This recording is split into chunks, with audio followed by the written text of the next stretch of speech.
Hi, this is Abul Hussain coming to you direct from London, the United Kingdom, and welcome to another episode of the SMMA Mastermind podcast, where we talk about how you can start or scale your digital marketing agency. Now, if you are watching this episode outside of our Facebook group, make sure to find the link above or below this video or go to smmamastermind.com, especially if you are in the agency community. Now, with that out of the way, I have a very special guest joining me all the way from LA. Her name is Katrina Jefferson, and she is the founder of Chica Intelligente, a small digital marketing or marketing and PR firm that works with businesses. So, Katrina, welcome to the show. Thank you so much. Thank you for having me. Thank you very much for joining me. Now, for the people who might not know anything about you or Chica Intelligente, why don't you give us a little bit of an introduction? Yeah, so my name is Katrina Jefferson, and I am the founder of Chica Intelligente. And we are a small marketing and PR firm.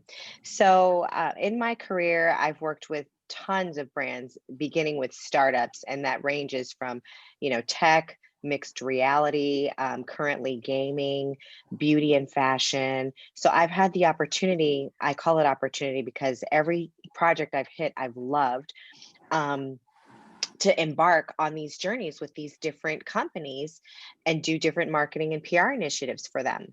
And so today, Chica Intelligente has been in business for about 9 years now.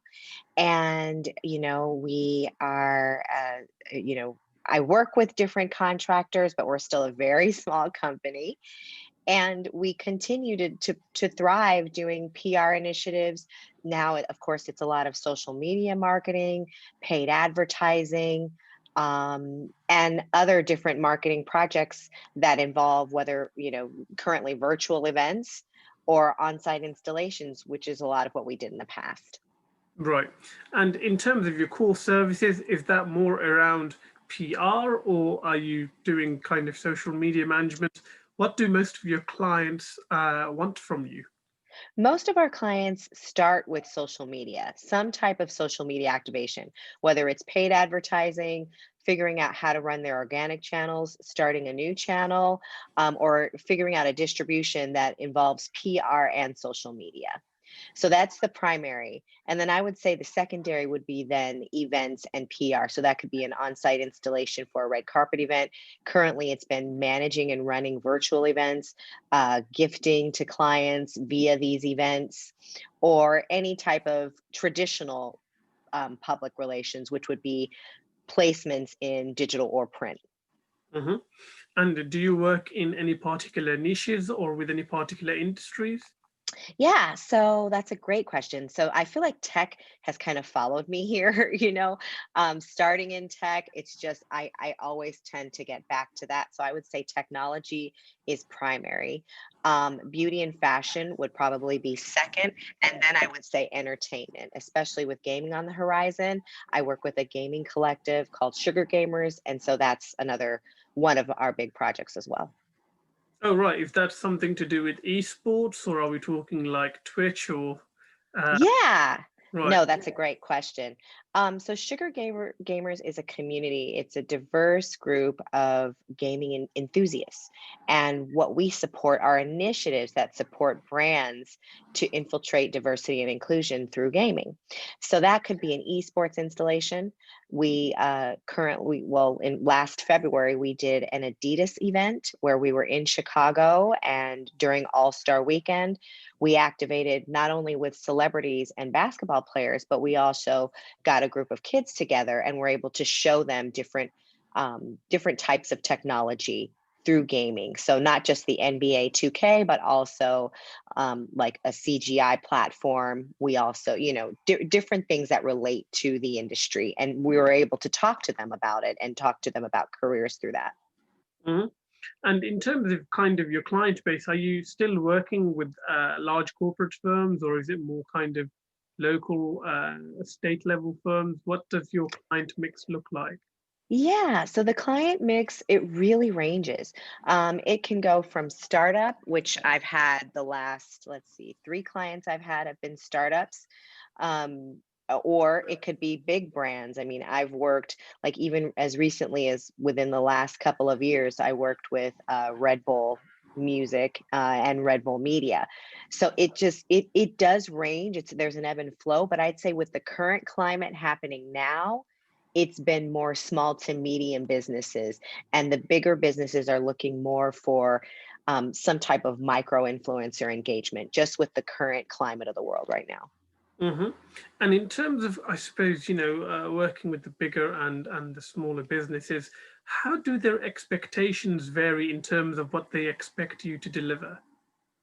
Absolutely. So with the bigger businesses, there's a lot of formality, I guess you could put it. Yeah. A lot of signing of contracts, talking to different divisions, making sure we get approvals from different people, and then actively running it. So I won't say micromanagement because that really hasn't been my experience, but just more paperwork, I feel like, in Mm. between the process. And that has been the bigger brands. Whereas with the smaller brands, it's very personal, very direct. I'm able to just talk that, they can text me at any time, which the bigger brands can too. But again, like I said, it's really more structured, scheduled, and formal. But the small to medium businesses, they're able to usually text me, contact me whenever they need to. So it's a little more personal. Right. And in terms of, the actual social media marketing management, hope you're okay there. It's fine. Um, there's a lot of firms out there who are doing social media marketing. What do you do that makes you different? Um, I'd say my unique, specifically for me, when what I'm bringing to the table is that I've had the opportunity to work in so many different industries. So, for example, auto being one of them, fitness being another one, wellness being another one, CBD. So I've touched all these different industries, and I think so when I hone in and start to focus in on one industry, I'm able to quickly adjust to what's happening across all industries and what the trends are from a global level, and then kind of really get finite with what we should do on social in terms of strategy for their specific genre. And I don't Mm. think a lot of companies, I mean, I know there's people, of course, that have worked in multitude of industries, but a lot of brands, usually it's a one thing. Like they're either fashion and beauty and they're specifically focused on that. The tech guys, they're specifically focused on mixed reality. And then they're like, oh, I didn't, so I'm able to offer perspective from a global level. Right, that obviously makes a lot of sense. So, in terms of, I suppose, the service you provide, are you kind of looking at it from a strategy perspective, or do you also do the implementation? I do both. So if it's just strategy and you'd like for me to come in and consult and look at your business and figure out where you are, figure out what's needed, I can do that. I've done a lot of business development in my time, so that would be something that I could easily do with you. If you're interested in the implementation side as well, you're saying, I'd like for someone to come in, create a content calendar, actually do the creatives and create posts, we can do that as well. I have people that I work with. Like, if it's something super simple, of course, I mean, I can slightly design. I'm not going to say I'm a designer. And I wouldn't want to, put myself in a situation where I'm being led to design and I'm Mm. not a true designer. So I work with people who do that. So I can also implement as well. And that's kind of what we do now. Right. So, from your perspective, what does I suppose what are the core elements of an effective of a good social media marketing strategy? Yeah. So I would say to start, it's first developing a content calendar. And I think, we always talk about that. And I just think sometimes it just gets lost in the shuffle. Either it's created haphazardly, where it's not a collaborative discussion, or it's just something that you can easily Google, well, what are the fun social media holidays, start sticking them up, and then you could just put basic beauty stuff if I'm doing a beauty calendar, for example, and I could do that. But I think I'd like to take my time and do some really good thought strategy with the teams I'm working with, so I'd say that would be the first part of it. Because if we don't have a roadmap, we have no idea where we're going. And that also, it also brings to light a lot of things that the brand might need, right? Like for example, they might need a brand book. Like there's brands I've worked with that are just very scrappy, and they don't have a brand book yet that even explains some of the stuff we'll need in the content calendar. So that's also helpful for them. So I find that that is the first step. The second step I would say would be to then figure out what we're doing for the next, just so we've done this 12-month thing or even 6 month. I would hone in and go, okay, now let's just focus on the next 30 days. Are there any promotions or campaigns we need to run? What are we trying to achieve here? So then focusing in on that. What are the promotions and the campaigns that are happening? What are some of the brand goals? What are their KPIs? So looking at that would be number two. Number three would be to make sure that we have, based on everything that we got approved, do we have the right people in place? So now it's, do we have the right people to run this? How many people is it going to need? How much time is it going to take? And really getting clear on that. And then I'd say the final step is just execution, figuring out what tools we're going to use, and how frequently we're going to use them, and what types of reports we're going to get from these tools so that we can go back and assess as needed. Right, that's a great step-by-step process there. So for those businesses that are looking to grow their audience, who might have a couple of, I don't know, a couple of dozen or maybe a couple of hundred followers, and they want to expand it, what are some of the tactics that they could deploy to kind of organically grow their audience? Yeah, I think growing their audience, it's kind of, there's a couple things that come quickly to mind, and I'll share them. But I think the one thing to get clear on is first making sure that that audience is defined and completely well defined. I get into this with brands all the time. We talk about, we're like, oh, we just want fashion people if it's a fashion brand, right? Well, not necessarily. You might want, people who are really into wellness and health, who also are into fashion. So then it becomes lifestyle. Mhm. So really getting clear on, and then do you want older people or younger people? Is there a specific demographic you're trying to hit?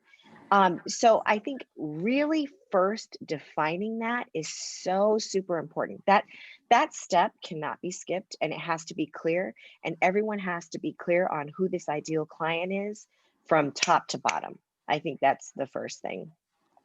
And then in terms of growth, back to your question, from there, you can then say, okay, now I'm going to research this market group, this demographic, and now I'm going to figure out where are they at.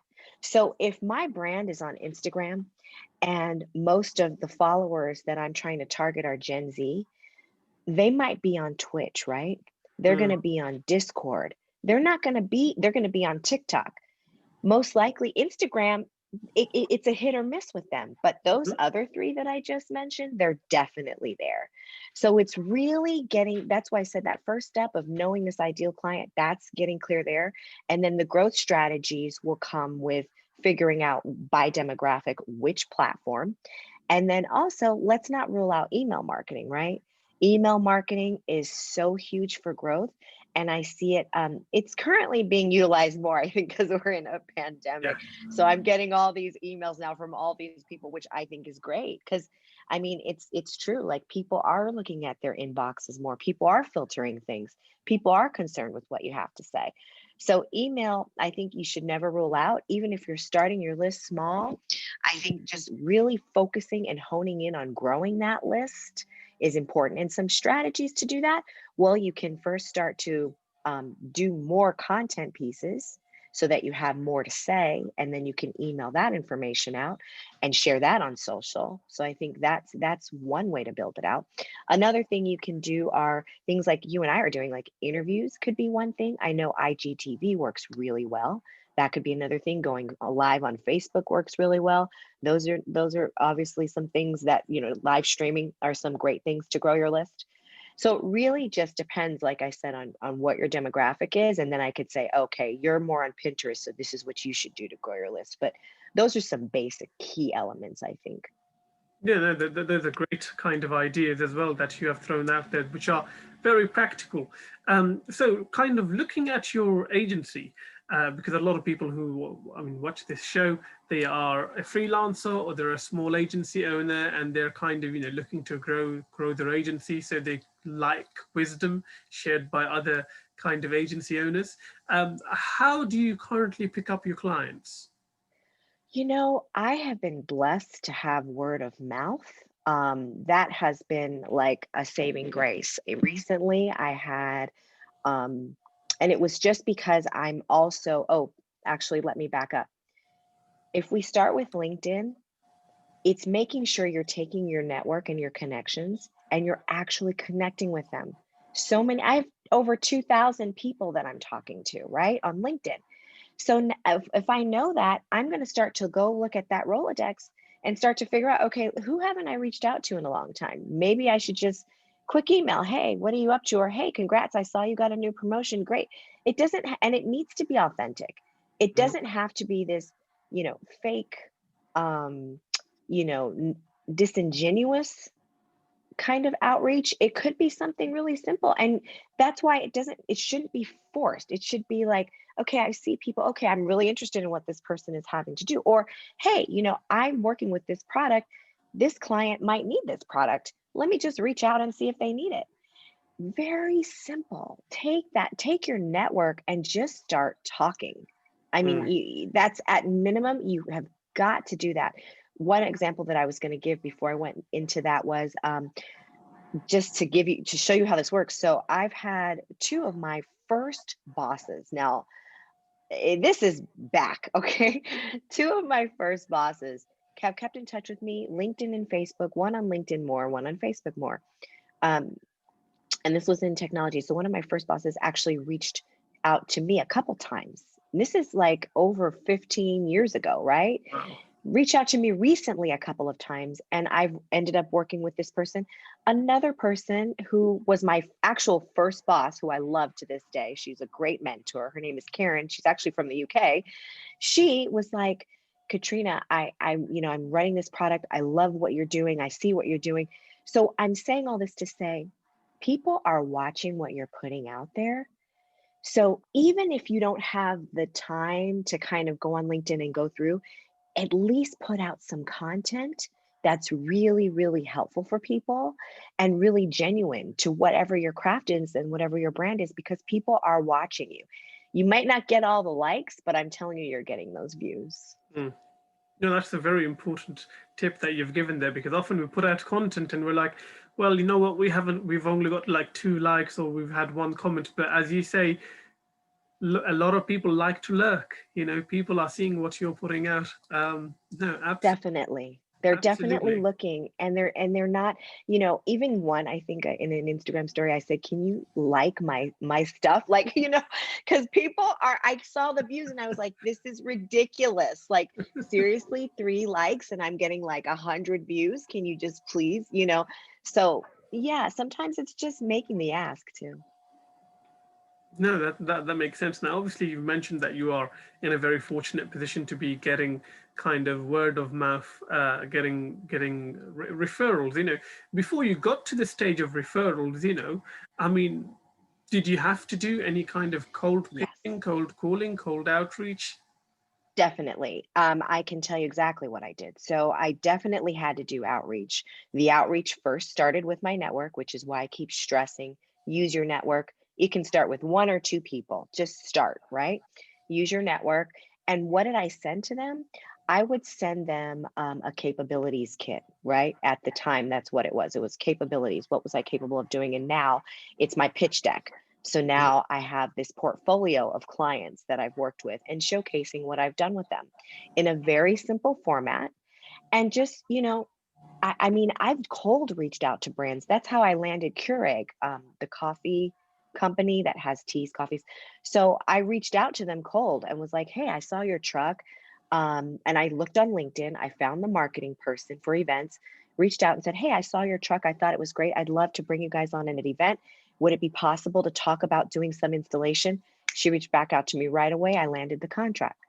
So it's those types of things as well. When you attend a virtual event, the best thing to do, write down people's names and what they do in the positions that they're in so that you can remember them later and then send your pitch back. I've done that too. I haven't sent a full pitch deck, but I'll send them like an email, or I'll find them on LinkedIn and reach out and say, hey, I really loved your talk on this summit. I'd love to discuss this with you if you have a second, and just see what people say. But yes, a lot of in my early phases, I mean, there were times it was just like feast or famine, right? So I was like, oh my gosh, I have to just continue to keep outpouring. So I would remember just finding that right contact and just sending a ton. Every day I would do that. And you have to do that so you build momentum. And I would say the other thing, though, that's really important is attending these virtual events. Gosh, guys, there's so many events that I go to now that I couldn't go to before, right? Whether it was timing or the event itself cost $3,000 and now Yeah. it's free, right? So if you're able to do that, get in there, talk to people, use the chat room, start seeing where people are. I mean, I can't tell you how invaluable that is. No, those are very, very great practical tips. Now, we're very quickly running out of time, as is always the case when you're having a very interesting conversation. Yeah. So I've got one question to you. So over the course of your journey, what would you say has been some of the biggest or the biggest lesson that you have learned? Mm. There's been a couple. I would say one is continue to educate yourself, right? Um, because as an entrepreneur, you may be doing great at one point, and then at one point, something kind of dips, right? You don't know what it is, you're trying to figure it out. That constant education will help you to continuously improve. So if you've got that just scheduled in, even if it's once a quarter, whatever it is for you, do it. I'd say that's the first lesson that I learned. And I love education anyway, so that was an easy one. The second one is, be patient. Things will fall when they're supposed to. And if you're doing the right things behind the scenes and you're consistent and you're consistently working your content calendar, you're staying organized, you've got everything in your business that you need, and it's effective and you're at 100%, the clients will come. You just have to be patient. And I'm not a patient person, to be honest. I'm not. But it taught me to be patient because I didn't have a choice. And I didn't give up Yeah, on myself, right? You can't give up on yourself and you have to be patient. absolutely. Again, you've dropped some golden nuggets there. On that note, Katrina Jefferson, thank you very much for your time. Thank you so much.